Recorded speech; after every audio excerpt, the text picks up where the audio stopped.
A little boy left a note on a billionaire CEO's car, and within seconds, the powerful man went completely still.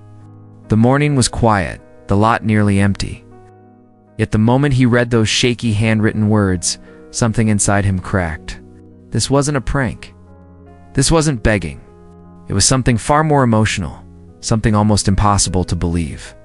His grip tightened, his breath caught, and for the first time in years, the man known for being unshakable looked terrified. People nearby froze as the CEO suddenly whispered, "How? How could he know this?" And that was only the beginning. Evan Carter was the kind of man people whispered about when he walked by. A self-made millionaire CEO who turned a small tech idea into a national empire. He lived in a world built on power, precision, and control. Employees said he never smiled. Investors said he never hesitated. Strangers believed he never felt. And for years, that was true.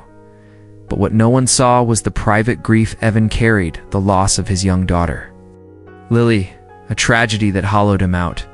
Work became his shield, success became his escape, and wealth became the only thing he trusted. He buried the softer parts of himself so deep that nothing could break through. Or so he thought.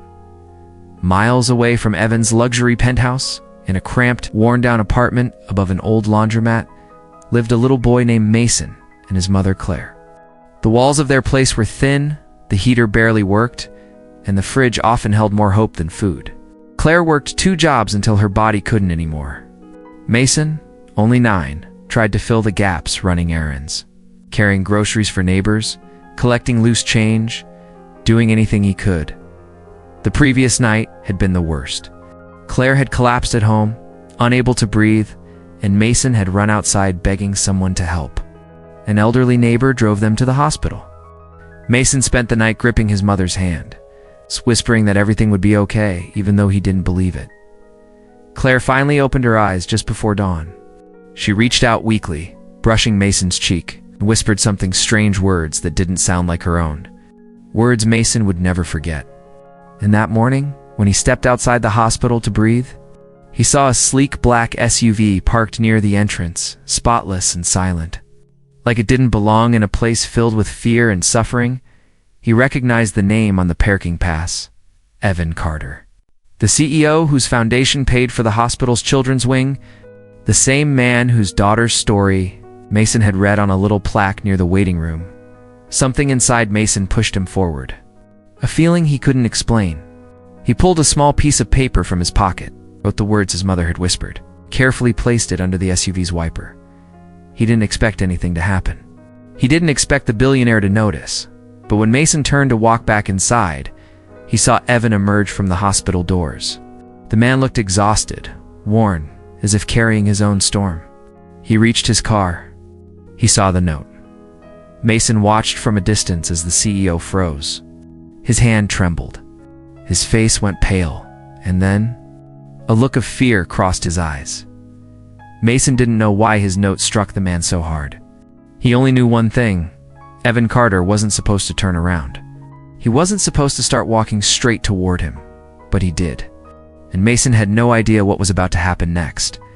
Evan Carter had faced boardrooms full of billionaires without flinching.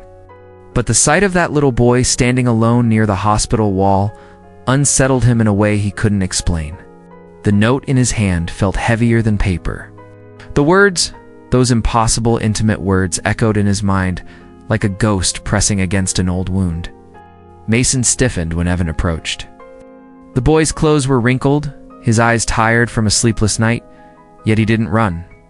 He just stood there, small but steady, as the millionaire CEO stopped a few feet away. "Did you write this?" Evan asked, voice low, strained. Mason swallowed. "Yes, sir." Evan searched the boy's face. "Where did you hear these words?" For a moment, Mason hesitated. He looked down at the ground, rubbing his hands together as though trying to gather courage. "My mom said them," he finally murmured. "Last night, right after she woke up again." Evan's pulse kicked. "She said them exactly like this." "Every word?" Mason nodded. "I wrote them down so I wouldn't forget," she said. "She said a girl told her to say it." Chill went up Evan's spine. A girl. His Lily. Those were her last words before she passed. No one else knew them, not even the press. He forced himself to breathe. Why put the note on my car? Mason's gaze lifted, innocent yet full of something older than his years. Because the girl told my mom your name, and she said you'd understand. The CEO's heartbeat stumbled. His mind scrambled for logic, a trick, a coincidence, anything but nothing fit. Someone must have told the boy. Someone must have overheard a story. Yet the way Mason said it didn't sound rehearsed. It sounded honest, painfully honest. Evan softened his tone. Where's your mother now? In the room they put us in last night, Mason replied. She's really sick. They said she needs medicine we can't afford. But before she went back to sleep, she told me to find you. She said you were the reason she got one more night. A tightness squeezed Evan's chest. He didn't know what to do with the sudden weight of emotion pressing into him. He had spent years avoiding anything that made him feel. Yet here stood a child who had somehow cracked the armor he thought was unbreakable. Show me, Evan said quietly. Mason's eyes widened, hopeful and scared at the same time. He turned to lead the way, but after only a few steps, his legs buckled. He collapsed onto his knees. Mason. Evan moved fast, catching the boy before he hit the ground. The CEO, who never touched anyone, never let anyone close now, held a trembling child in his arms. Mason's breath came in shallow gasps, exhaustion finally taking its toll. I'm okay, the boy whispered. I just didn't eat since yesterday. The words cut through Evan like a blade. A kid starving while he spent millions on corporate dinners. A mother dying while he threw money at business deals. Evan lifted Mason gently. We're getting you something to eat, he said, voice firmer now. And I'm talking to your mother's doctor. But Mason grabbed his sleeve weakly. No, you have to see her first, before it's too late. Evan froze. What do you mean? Mason's head drooped against his shoulder. She wasn't supposed to wake up at all last night. That's what they said. So if she falls asleep again, I don't know if she'll wake up. A pulse of fear shot through Evan. Please, the boy whispered, barely conscious. If the girl was right, you're the only one who can help her. Evan felt something inside him crack open, fear, grief, hope, all tangled together. He stood up with Mason in his arms. And then, just as he took a step toward the hospital entrance, a harsh voice cut through the air. Sir? Step away from that child immediately. Evan turned sharply. Someone unexpected was marching toward him with authority and suspicion. Someone who looked ready to stop everything before it even began. The voice came from a hospital security officer named Grant, a tall man with a stern expression and a habit of assuming the worst. He approached quickly, suspicion tightening his jaw. Sir, put the child down, Grant ordered. We've had reports of strangers trying to interfere with patients. I need to know what's going on. Evan Carter, a billionaire CEO known for untouchable authority, suddenly found himself being spoken to like a threat. Mason stirred weakly in his arms, confused and frightened. He's not a stranger, Mason whispered. But Grant didn't hear him. Evan took a slow breath, struggling to keep his voice steady. This boy collapsed. I'm helping him get back to his mother. Grant eyed him with doubt. You, the CEO. Why would a man like you be carrying a kid you don't know? The question cut deeper than Grant intended. Evan didn't reply because the answer was something he still didn't understand himself. Before the tension escalated, a nurse rushed over. It's okay, she said quickly. The boy has been here since last night. His mother's inside? She's in critical condition. Grant backed off reluctantly, but not before giving Evan a final warning look. Just don't make promises you can't keep. Evan ignored him and carried Mason down the hallway. As they moved, old memories crowded in Lily's small hand gripping his. The sound of her laugh, the night he lost her. The hospital walls triggered every memory he had tried to bury. When they reached Claire's room, Mason's breathing steadied. Evan set him gently on the bed beside her. Claire looked fragile, her face pale, her chest rising unevenly. She reached for Mason's hand without opening her eyes. She keeps slipping in and out, the nurse whispered. It's a miracle she woke up last night at all. Evan's throat tightened. She said someone told her to hold on. Yes, the nurse said softly. She talked about a little girl telling her she wasn't done yet. Honestly, it gave me chills. Evan's heart lurched. The words, the timing, the message, it all felt impossibly connected to Lily. He stepped closer to Claire, unsure if she could hear him.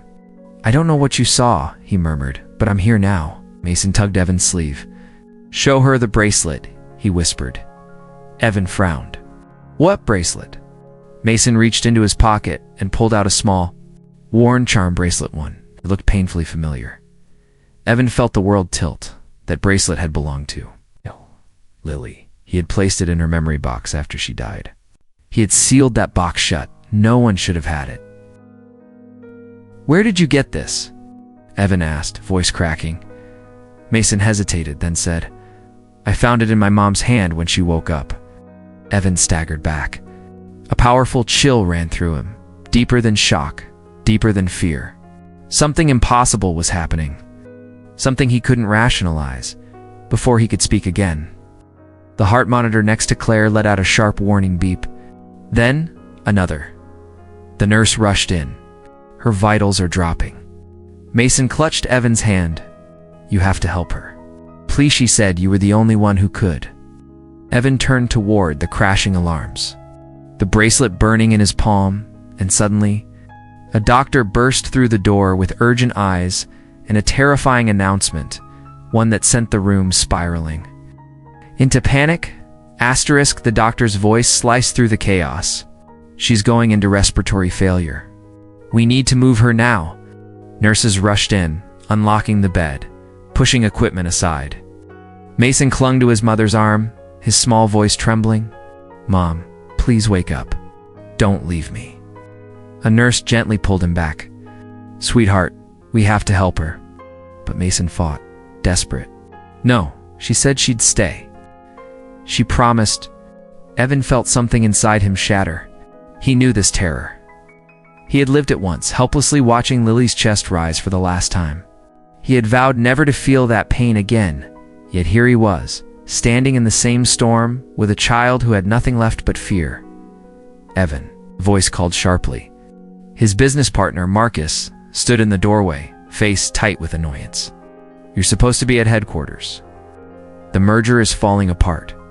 Billions are on the line. Evan barely heard him. Marcus stepped closer. You don't know these people. You don't owe them anything. Walk away before this becomes your problem. Mason turned, eyes filled with tears. Please, please don't go. Those words, raw, pleading, hit Evan harder than any boardroom collapse ever could, because they echoed Lily's last plea. Daddy, don't leave. Knees felt weak. His breath shook. The weight of everything he had run from came crashing back. The medical team began pushing Claire out of the room. We need to get her to emergency surgery now. Mason grabbed Evan's hand with every bit of strength he had left. You promised you'd help her. His voice cracked. She's all I have. That single line pierced straight through Evan's guarded heart. A tear-jerking truth. A cry no child should ever have to make. Evan turned on Marcus, fury blazing in his eyes. The deal can wait. This boy can't. Marcus stared, shocked. He had never seen Evan choose anything over business. You're throwing away everything for strangers? They're not strangers, Evan said through clenched teeth. Not anymore. The nurses rolled Claire down the hall. Mason broke into sobs, reaching after her. Mom. Evan lifted him into his arms, holding him tightly as the boy trembled. You're not alone, Evan whispered. I'm not leaving you. But before they could follow Claire to the operating room, an alarm blared across the hospital floor. A nurse ran toward them, panic on her face. You need to stop, something's gone wrong in the OR. Evan froze. Mason gasped, and the nurse delivered the words that sent both of them spiraling into dread. Words that suggested they might already be too late. Evan didn't wait for explanations. He ran, carrying Mason, following the nurse down the hall as she shouted for the surgeons. At the operating room doors, another doctor stepped out, breathless. She's crashing, he said. We're trying to restart her breathing, but she's fading fast. Mason broke down in Evan's arms. No, She can't be gone. She can't. Evan's legs nearly gave out. It felt like losing Lily all over again. The sterile hallway, the frantic whispers, the helplessness, every memory clawed up from the past. He pressed a hand to the glass window of the OR, watching the blur of motion inside. His heart tearing open. "I won't let this happen again," he whispered. Voice trembling, Marcus suddenly appeared behind them, out of breath. "Evan, listener, need to come now. The board is threatening to pull out of the merger. You'll lose everything." Evan didn't even turn around. "I already did lose everything. Years ago," Marcus scoffed. "You're letting grief cloud your mind. That woman is dying. You can't fix that." But Evan finally faced him, eyes burning. "I couldn't save my daughter. I failed her. But I won't fail this boy. Not again." The weight of the words hung in the hall like thunder. Inside the OR, the doctor shouted, charging clear. Mason squeezed his eyes shut, sobbing into Evan's shirt. "Please, please." She promised she'd stay. His voice cracked. "Don't let her go. You're the only one who can help." Evan knelt, holding the boy's face gently. "Mason, kindness saves more lives than anything money ever could. And today, we fight for her together."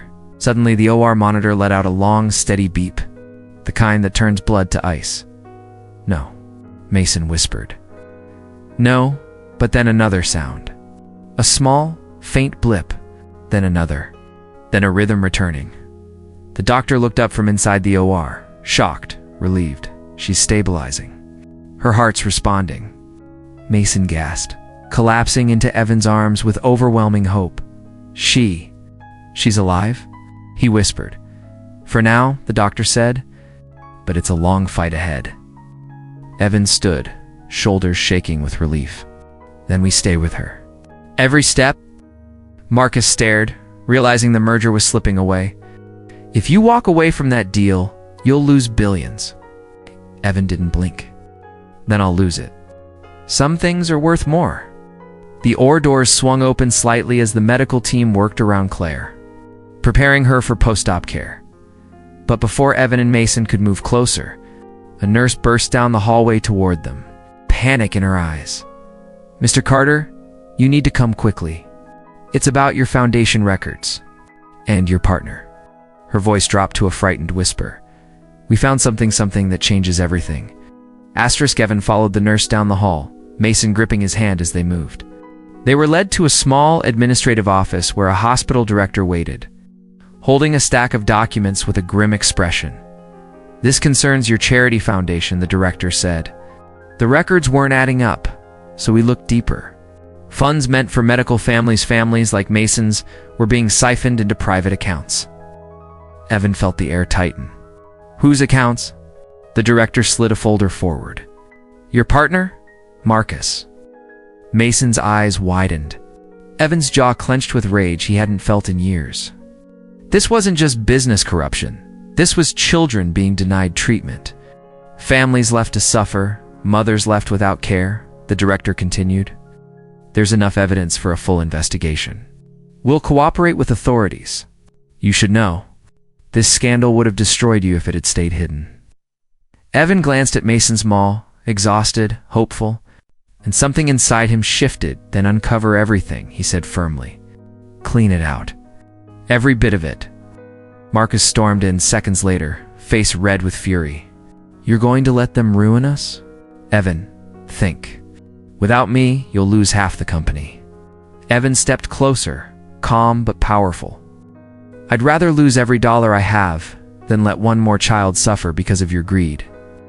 "You don't mean that," Marcus spat. Evan didn't raise his voice.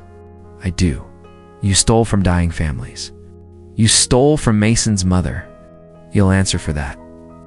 Hospital security escorted Marcus away as he shouted threats. But for the first time in many years, Evan felt a strange, steady peace. Money could be replaced. Integrity could not. Hours later, Claire was moved to recovery. Her breathing steadier, her heartbeat stronger. Mason sat beside her, holding her hand with both of his, tears drying on his cheeks. Evan stood nearby, watching quietly. When Claire opened her eyes, weak but aware, she turned toward them. "You stayed?" she whispered. Mason nodded, voice trembling. "He helped us, Mom. He really helped." Claire looked at Evan, her gratitude deeper than words. "Thank you for saving my son and for giving me another chance." Evan shook his head. "I didn't save anyone. Something bigger than me kept you here. I just did what I should have done." Mason released his mother's hand and walked to Evan, "Your daughter. She helped too." "I know she did." Evan knelt, meeting the boy's eyes. "I think she did, Mason. I think she wanted me to find you." Weeks passed and Claire grew stronger. Evan arranged for the best long-term care, visited often, and eventually moved Mason and Claire into a safer home close to the hospital. He also restructured his entire foundation, creating a new branch dedicated to giving struggling families emergency help, named Lily's Promise. One quiet afternoon, as the sun warmed the small backyard of their new home, Mason approached Evan holding a folded piece of paper. "I made this for you," he said. Evan opened it. A drawing, simple, childlike, pure. It showed Evan, Mason, and Claire standing together. Above them floated a small girl with a glowing smile, holding the same bracelet Evan once thought was lost forever. Mason pointed to it softly. "She's watching over us. I just know it." Evan's eyes stung as he placed a hand on Mason's shoulder. For the first time in years, he felt whole, not rich, not powerful, just human again. As they stood together, Claire stepped outside.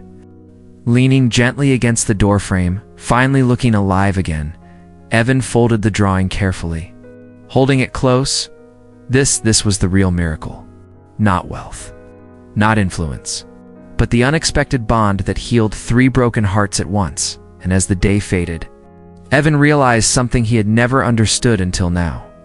Sometimes the smallest note, left by the smallest hands, can change the course of a billionaire's life forever.